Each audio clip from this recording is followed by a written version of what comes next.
Once upon a time, in a kingdom where logic occasionally took holidays, there lived a princess named Clarabelle. She was not the kind of princess who waited for a prince. In fact, she didn't much care for princes at all. She preferred puzzles, swordplay, and tea with a hint of sarcasm. Her father, King Benedict the Befuddled, adored her but often misunderstood her completely. "My dearest Clarabelle," he would say, "a princess must learn the art of fainting gracefully." Clarabelle, who once arm-wrestled a knight and won, replied, "I'm afraid I'm immune to melodrama, father." The king sighed deeply and went back to polishing his crown, which he did whenever confused. Her mother, Queen Esmeralda the Magnificent, was a woman of strong opinions and stronger jewelry. She often declared, "A daughter of mine will marry a hero or at least someone who owns land." Clarabelle had no interest in landowners, heroes, or fainting. She had read every book in the royal library twice, even the dull ones about taxation. She practiced fencing at dawn and sarcasm at dinner. Her maid, Petunia, adored her for it. "You'll never be bored, Your Highness," Petunia said. "That's the plan," Clarabelle replied. But boredom was not what fate had in store for her. For one day, a proclamation arrived that changed everything. It was sealed with the royal insignia of the neighboring kingdom of Fairytale. The letter read, "To King Benedict, greetings. Kindly prepare your daughter for marriage to my son, Prince Hector the Handsome. Regards, King Leopold." Clarabelle nearly choked on her tea. "Excuse me," she said. "It's diplomatic tradition," her father exclaimed. "Tradition," Clarabelle muttered, "is just peer pressure from dead people." Queen Esmeralda clapped her hands delightedly. "Finally! A royal wedding. To a man I've never met." "He's very handsome," said the queen. "So is my reflection," said the princess. "And I already know how that story ends." But the decision was made. In 3 weeks, Prince Hector would arrive to claim her hand. Clarabelle decided that if she couldn't stop the marriage, she could at least investigate the groom. She disguised herself as a servant, a fairly convincing one, thanks to Petunia's coaching. "Servants don't correct people's grammar," Petunia warned. "Noted," said Clarabelle, tucking her golden hair under a scarf. And so, she slipped away from the castle with a small purse of coins and a large sense of rebellion. The road to Fairytale was long and slightly absurd. At one point, she was chased by a goose with delusions of grandeur. At another, she met a talking parrot who refused to stop reciting limericks. Finally, she arrived at the Fairytale border. There, she encountered a man who looked like trouble, and possibly poetry. He was leaning against a tree, flipping a coin, and grinning like someone who knew all the rules and ignored them anyway. "Good morning," Clarabelle said cautiously. "Depends who's asking," he replied. "Just a humble traveler." "You lie with elegance," he said, pocketing the coin. "You assume with confidence," she shot back. He bowed with theatrical flair. "Name's Tristan. Adventurer, occasional thief, professional charmer." "Professional charmer," she repeated. "Indeed. I have references. Though most are broken hearts." "I see. And what do you actually do?" "At the moment, I'm between honest jobs and dishonest ones. Too many to list before lunch." Clarabelle rolled her eyes but smiled despite herself. There was something annoyingly magnetic about him. "Well, Tristan, I'm looking for Fairytale Castle." "Ah, the land of the pompous and perfumed," he said. "You've been once?" "Left before I could be arrested or applauded. I forget which." "Could you guide me there?" "Certainly, for a modest fee. I can offer sarcasm and possibly adventure." "Sold." And thus began the most unlikely partnership since cats agreed to tolerate humans. They traveled together through forests and villages. Tristan entertained her with stories, half true, half impossible. Clarabelle countered with clever questions and raised eyebrows.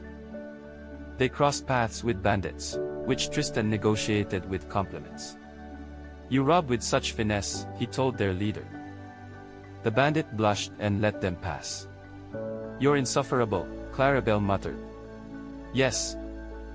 But charmingly so," he replied. At night, by the campfire, she noticed how his humor softened when he spoke of the past. "Do you have family?" she asked once. "Once," he said quietly. "Now I just have debts. And dreams. Too many. None affordable." Clarabelle looked at him with unexpected sympathy. "Maybe you just need one worth keeping." "And what's yours, mystery girl?" "To choose my own fate," she said simply. "Ambitious," he said. "I like it." They arrived at Fairytale Castle by dawn on the 5th day. It was large, shiny, and over-decorated, much like Prince Hector's ego, according to rumors. Clarabelle disguised herself as a kitchen maid to observe the court. Tristan, naturally, snuck into the palace pretending to be an inspector of chandeliers. "They'll never question someone with confidence and a clipboard," he explained. In the grand hall, the court buzzed about the upcoming royal wedding. "Prince Hector is perfection," swooned one lady. "He's as brave as a lion," said another. "And twice as loud," muttered a guard. Clarabelle, scrubbing dishes nearby, listened carefully. Then the prince entered, and he was, indeed, handsome. But something was off. His smile didn't reach his eyes. And his laugh sounded like someone trying to sell you something. "He's hiding something," Clarabelle whispered to herself. "Indeed he is," said Tristan from the shadows. "You shouldn't sneak up on people," she hissed. "You shouldn't look so curious, it gives you away." "Do you know what he's hiding?" "A plot," Tristan said. "A plot? He's planning to overthrow your kingdom after the wedding." Clarabelle froze. "How do you know that?" "Because," Tristan said, smirking sadly, "I used to work for him." Clarabelle's jaw dropped. "You what?" "Long story. Short version, I was his double." "His double?" "Yes. Prince Hector likes sending lookalikes to do dangerous things, duels, negotiations, taxes. And you?" "I got tired of being blamed for his bad decisions. So you ran. Like a very handsome coward." "You're impossible," she said. "And you're in danger," he said seriously. "If you're the princess, he'll recognize you eventually. Then we expose him before that happens," she decided. Tristan blinked. "You're not the fainting type, are you?" "No. And if you faint, I'll leave you behind." "I'm starting to like you, Clarabelle." "Don't. It complicates things." Together, they began gathering evidence. They overheard secret meetings. They found forged letters in Hector's study.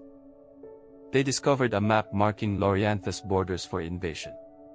"He's planning to strike during the wedding feast," Tristan said grimly. "Then we ruin the wedding," said Clarabelle. "Brilliant. I've always wanted to ruin something expensive." On the day of the wedding, the palace glittered with gold and deceit. Clarabelle, dressed in borrowed finery, entered under disguise. Tristan posed as a noble guest from somewhere fabulously distant. The ceremony began, pompous as a peacock in pearls. Clarabelle waited for her cue. "Do you, Prince Hector, take this princess to be your—" "Actually," Clarabelle interrupted, "no, he does not."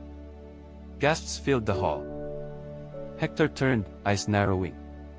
"Who dares interrupt, your double," said Tristan, stepping forward. The crowd murmured. "Impossible," cried the prince. "Oh, entirely possible," Tristan said. "I'm you, but with better morals and worse posture." Hector drew his sword. "Guards!" Clarabelle drew hers faster. "Actually," she said, "I'd listen before doing something stupid." "Who are you?" he demanded. "The princess you were planning to betray." Hector's face went pale. "You?" "But, surprise," she said. "I'm not as easily sold as your kingdom's patience." The court erupted in whispers. Clarabelle held up the forged map. "Here's your treachery in ink." Hector lunged, Tristan blocked the blow. Steel clashed, echoes of justice ringing through marble halls. "You fight well for a liar," Hector snarled. "You scheme poorly for a prince," Tristan countered. With a deft twist, Tristan disarmed him. The sword flew into Clarabelle's hand. She pointed it at Hector's chest. "Your reign of arrogance ends now," she declared. "Take him away," cried the Fairytale council.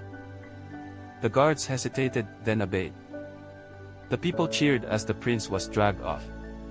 "What now?" Tristan asked, panting. "Now," said Clarabelle, "we fix what fools broke." King Leopold, humiliated, begged forgiveness. "You have my gratitude," he told Clarabelle. "And my son's old job," Tristan added. Clarabelle grinned. "Perhaps you should take it. And be a prince again." "No. Be something better." "Like what?" "Honest." He laughed softly. "And you, princess?" "I'll go home. My father needs someone rational in the castle.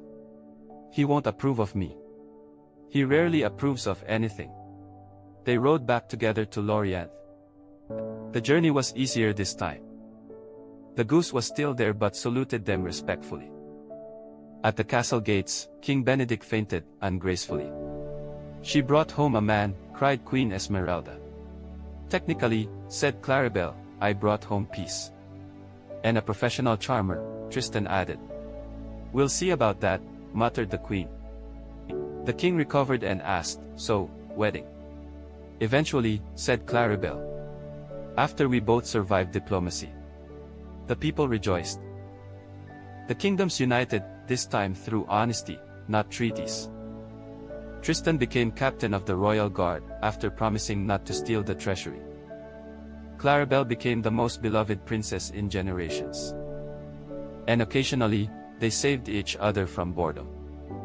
One night, as they sat under the moon, Tristan said, "So, how does our story end?" "It doesn't," said Clarabelle.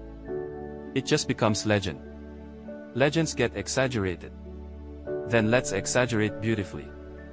And they did. Their adventures continued. They once stopped an ogre uprising by offering better dental care. They rescued a unicorn from tax collectors. They even discovered that the goose had been cursed royalty all along. "I knew it," said Clarabelle. "I didn't," said Tristan. "I'm just glad it didn't lay eggs on me." Years later, bards sang of their tale, always adding something ridiculous. They fought 1,000 pirates. No, 10,000. With spoons. Clarabelle would laugh whenever she heard the songs. "People do love embellishment," she'd say. "Especially about us," Tristan replied. "Maybe because we make the impossible look easy. Or the other way around." Time passed, kingdoms changed. But their legend endured. Children grew up dreaming not of crowns, but of courage and wit. Clarabelle taught future rulers that cleverness was nobler than conquest. Tristan trained guards to use humor before violence. Peace became fashionable. On their anniversary, Clarabelle said, "Remember when I first met you? When you lied about being a traveler. When you lied about everything. We were perfect strangers. Now we're perfectly strange," she said, smiling. "And I wouldn't change a thing. Not even my occasional arrogance. Especially that. Keeps things interesting." "You're impossible," she teased. "Yes," he said, "but yours." And thus, they lived wittily ever after. The moonlight over Lorient became known as the Lover's Lantern. The people said it glowed brighter when Clarabelle and Tristan laughed. Even in old age, they were unstoppable. They traveled, taught, argued, and adored. When they finally passed into legend, the stars themselves seemed amused. The bards agreed on one truth: they didn't just live happily ever after.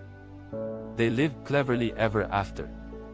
And if you listen closely, some say you can still hear their laughter in the wind. It twirls through the trees of Lorient. It dances in the courtyards. It even tickles the geese. The river of roses still runs through their garden. A statue of Clarabelle stands there, sword in one hand, book in the other. Tristan's statue stands beside her, mid-wink.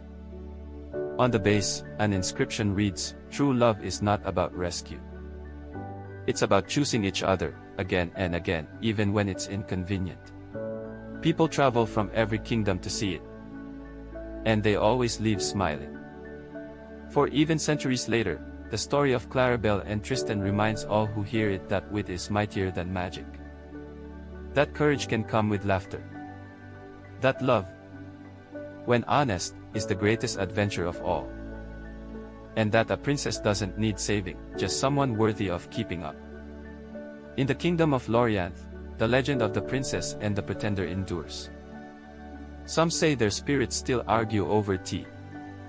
Some say they still outsmart destiny itself. But everyone agrees on one thing. Their story will never truly end. Because every clever girl and foolish boy who fall in love rewrite it anew. And thus, the tale continues, through laughter, bravery, and the occasional goose. The world, it seems, always needs another princess with a sword and a smirk. And another pretender with a heart he swears he doesn't have. Together, they remind us all, happily ever after is not a place, it's a decision. Theirs was made daily. Through arguments, adventures, and affection. They stumbled, they laughed, they triumphed. They proved love doesn't have to be solemn to be strong. And they lived, gloriously, ridiculously, ever after. When the storytellers end.